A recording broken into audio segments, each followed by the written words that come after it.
एक बार प्रेम से बोलेंगे ओम नमो भगवते वासुदेवाय। देखिए मित्रों, शॉर्ट वीडियो में श्रीमद् भगवत गीता जी का प्रथम अध्याय पढ़ेंगे। धृतराष्ट्र बोले, हे संजय, धर्म भूमि कुरुक्षेत्र में एकत्रित युद्ध की इच्छा वाले मेरे और पांडु के पुत्रों ने क्या किया। संजय बोले, उस समय राजा दुर्योधन ने व्यूहर रचना युक्त पांडवों की सेना को देखकर और द्रोणाचार्य जी के पास जाकर ये वचन कहा। हे आचार्य, आपके बुद्धिमान शिष्य द्रुपद पुत्र धृष्टद्युम्न द्वारा व्यूहाकार खड़ी हुई पांडु पुत्रों की इस बड़ी भारी सेना को देखिए।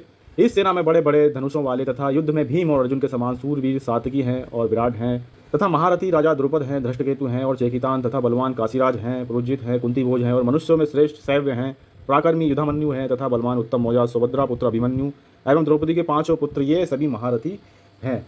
हे ब्राह्मण श्रेष्ठ, अपने पक्ष में भी जो प्रधान हैं उनको आप समझ लीजिए। आपकी जानकारी के लिए मेरी सेना के जो सेनापति हैं उनको मैं बतलाता हूँ। आप द्रोणाचार्य और पितामह भीष्म जी तथा कर्ण और संग्राम विजयी कृपाचार्य तथा वैसे ही अश्वत्थामा और विकर्ण और सोमदत्त तथा भूरिश्रवा और भी मेरे लिए जीवन की आशा त्याग देने वाले बहुत से सूरवीर अनेक प्रकार के शस्त्र अस्त्रों से सुसज्जित और सब प्रकार के युद्ध में चतुर हैं। भीष्म पितामह द्वारा रक्षित हमारी वह सेना सब प्रकार से अजय है और भीम द्वारा रक्षित इन लोगों की ये सेना को जीतने में सुगम है। इसलिए सब मोर्चों पर अपनी अपनी जगह स्थित रहते हुए आप लोग सभी निसंदेह भीष्म पितामह की ही सब ओर से रक्षा करें। कौरवों में वृद्ध बड़े प्रतापी पितामह भीष्म ने उस दुर्योधन के हृदय में हर्ष उत्पन्न करते हुए उच्च स्वर से सिंह की धाड़ के समान गरज कर शंख बजाया। इसके पश्चात शंख और नगारे तथा ढोल मृदंग और नरसिंगे आदि बाजे एक साथ ही बज उठे। उनका बड़ा भयंकर शब्द हुआ। इसके अनंतर सफ़ेद घोड़ों से युक्त उत्तम रथ में बैठे हुए भगवान श्री कृष्ण महाराज जी और अर्जुन ने भी अलौकिक शंख बजाए। श्री कृष्ण महाराज ने पांचजन्य नामक, अर्जुन ने देवदत्त नामक और भयानक कर्म वाले भीमसेन ने पौंड्रक नामक शंख बजाया। कुंती पुत्र राजा युधिष्ठिर ने अनंत विजय नामक और नकुल और सहदेव ने सुघोष और मणिपुष्पक नामक शंख बजाए।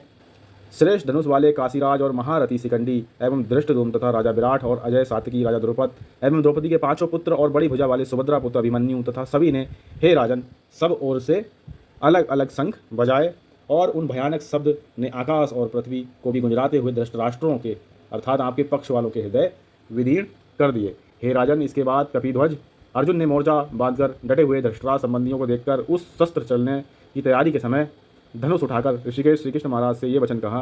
हे अच्युत, मेरे रथ को दोनों सेनाओं के बीच में ले चलिए और जब तक मैं युद्ध में डटे हुए युद्ध के अभिलाषी विपक्षी योद्धाओं को भली प्रकार देख लूँ कि युद्ध रूप व्यापार में मुझे किन किन के साथ युद्ध करना है, तब तक उसे वहाँ खड़ा रखिए। दुर्बुद्धि दुर्योधन का युद्ध में हित चाहने वाले जो जो ये राजा लोग उस सेना में आए हैं, इन युद्ध करने वालों को मैं देखूंगा। संजय बोले, हे धृतराष्ट्र, अर्जुन द्वारा इस प्रकार कहे हुए महाराज श्री कृष्ण चंद्र ने दोनों सेनाओं के बीच में भीष्म और द्रोणाचार्य के सामने तथा संपूर्ण राजाओं के सामने उत्तम रथ को खड़ा करके इस प्रकार कहा कि हे पार्थ, युद्ध के लिए जुटे हुए इन कौरवों को देख।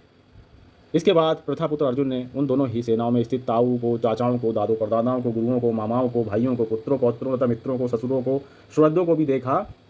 उन उपस्थित संपूर्ण बंधुओं को देखकर वे कुंती पुत्र अर्जुन अत्यंत करुणा से युक्त होकर शोक करते हुए से वचन बोले। अर्जुन बोले, हे कृष्ण, युद्ध क्षेत्र में डटे हुए युद्ध के अभिलाषीहीन स्वजन समुदाय को देखकर और मेरे अंग शिथिल हुए जा रहे हैं और मेरा मुख सूखा जा रहा है तथा मेरे शरीर में कंप एवं रोमांच हो रहा है। हाथ से गांडीव धनुष गिर रहा है, त्वचा भी जल रही है, मेरा मन भ्रमित हो रहा है, इसीलिए मैं खड़ा रहने को भी समर्थ नहीं हूँ। हे केशव, मैं लक्षणों को भी विपरीत ही देख रहा हूँ तथा युद्ध में स्वजन समुदाय को मारकर कल्याण भी नहीं देखता। हे कृष्ण, मैं ना तो विजय चाहता हूँ, ना राज्य चाहता हूँ, ना ही सुखों को चाहता हूँ। हे गोविंद, हमें ऐसे राज्य से क्या प्रयोजन है अथवा ऐसे भोगों से और जीवन से भी क्या लाभ है। हमें जिनके लिए राजभोग और सुख आदि अभीष्ट है, वे ही ये सब धन और जीवन की आशा को त्याग कर युद्ध के लिए खड़े हैं। गुरुजन, ताऊ, चाचे, लड़के, उसी प्रकार दादे, मामे, ससुर, पौत्र, साले और भी लोग संबंधी हैं। हे मधुसूदन, मुझे मारने पर भी अथवा तीनों लोगों के राज्य के लिए भी मैं इन सबको मारना नहीं चाहता हूँ, फिर पृथ्वी के लिए तो कहना ही क्या है। हे जनार्दन, धृतराष्ट्र के पुत्रों को मारकर हमें क्या प्रसन्नता होगी, इन आदित्यों को मारकर तो हमें पाप ही लगेगा। अतएव हे माधव, अपने ही बांधव धृतराष्ट्र के पुत्रों को मारने के लिए हम योग्य नहीं हैं, क्योंकि अपने ही कुटुंब को मारकर हम कैसे सुखी होंगे।